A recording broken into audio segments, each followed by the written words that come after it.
John Evans, who resides in the rustic outback of Alaska, grows giant veggies all right. So big that the Guinness Book of World Records has come a-knocking 9 times.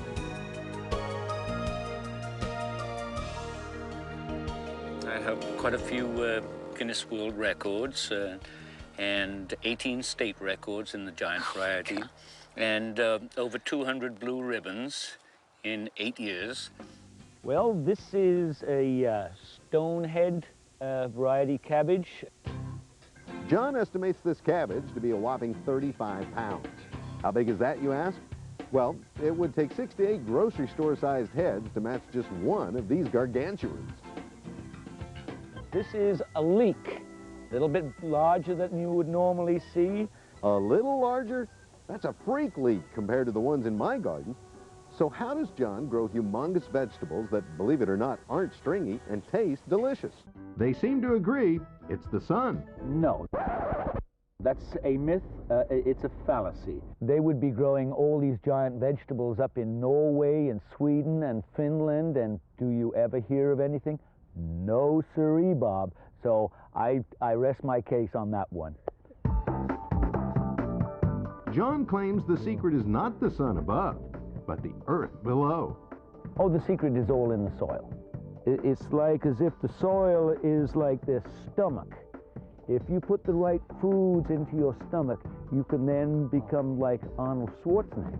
That's what happens with these plants. You don't have to dig very deep to see that John's plants are extremely well nourished. Ah, here we go. There we are. Now, that's some leek. Hey, John, how about leaking the secret of big veggies? Like these Brussels sprouts, which last year grew to be the size of apples. Notice on the leaves themselves, the glossiness of the leaves, this glossiness is a type of wax. That wax is where the plants can actually resist bugs from eating them. Slugs don't seem to like my plants, and aphids, many bugs. They just, they go next door. I get it. Plants that don't have to fight off pests or diseases, like this humongous 46-pound celery, can put their energy into growing bigger. There's enough Swiss chard here for a little meal for a big dinosaur. I would estimate that is at least over 60, maybe 70 pounds, because I have grown a 70-pounder before. This is a big plant. Here we have a zucchini. This is about 35 pounds, and you kids out there, if you are fed up with growing some pumpkins, how about growing a nice big zucchini for a change? Sounds great. And in addition to that trick, John says if you maximize the soil's potential, it'll maximize the plant's potential. So how does John feed the soil? Now here is the secret to my success. Compost tea. It's a special gourmet recipe John's been working on for years. With just the right combination of compost, micronutrients, and bacteria. A little bit goes a long way.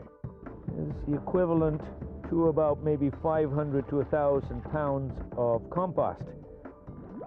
Essentially, he's turbocharged his compost, and with it, everything else in his garden. What happens in the soil is everything is stimulated with all the microorganisms to such a high point that they will give that plant the maximum food for its production. Well, here we have some carrots. And more food for the soil means bigger, tastier, healthier veggies. That's a pretty nice carrot. These monsters are not just for show. They also make for good eating. Zucchini bread, leek and potato soup, fried zucchini, good soup, zucchini this, good stew, zucchini that, stir fry, zucchini soup. Oh boy, just give me more. You know, there's one more way to tell that John's plants are ultra healthy. It's by their Brix level, or the amount of sugar they contain. You see, in the grocery store, most veggies have a Brix level of between, oh, say 6 and 10, whereas John's measure in at a whopping 20. Now we're ready to make compost tea. And to do that, you'll need a 5-gallon bucket, a diffuser, some air hoses, and an air pump. After attaching all those pieces together, drop it in the bucket and turn it on. Look at all those little micro bubbles coming up. The air John is pumping into the water encourages the growth of millions of good or aerobic bacteria. First we need to do is put in a small amount of compost. We will say for this amount, about 8 cups of compost. Look at this beautiful compost. Into the bubbling bucket it goes. Now John has his own special blend of ingredients he adds, which contains, among other things, simple sugars. The tea brews for 24 hours. Then John mixes 5 parts water to 1 part tea. The reason why it's called tea is because it looks like tea, but it doesn't act like tea. Then he applies the liquid 2 ways, straight into the soil or on the leaves. Get the foliage nicely wetted down, and this is what will cause a biofilm. This will protect the plant from diseases and insects. Now for John, bigger veggies isn't always the goal, but a bigger bounty is. This is where I'm going to have more fun than you can ever imagine. John's a huge potato fan, and to guarantee a large yield, he sprayed the leaves and soil of each plant. This is one plant now. Believe me, this is one hill, one plant. So how many potatoes can you get from one plant? Here we come into the mother lode. Still going down for the deeper boys, down here. Now you can understand why I have so much fun. I mean, it just never seems to end. Isn't that such a pretty potato? That's it. No more. Here we've got, it's got to be about 40 potatoes. Good 40 potatoes in this plant. Hard to believe 40 potatoes from one plant. But that's the benefit of compost tea, even in Alaska's rugged climate. Growing bigger, healthier, record-breaking veggies is one secret John Evans wants the world to know.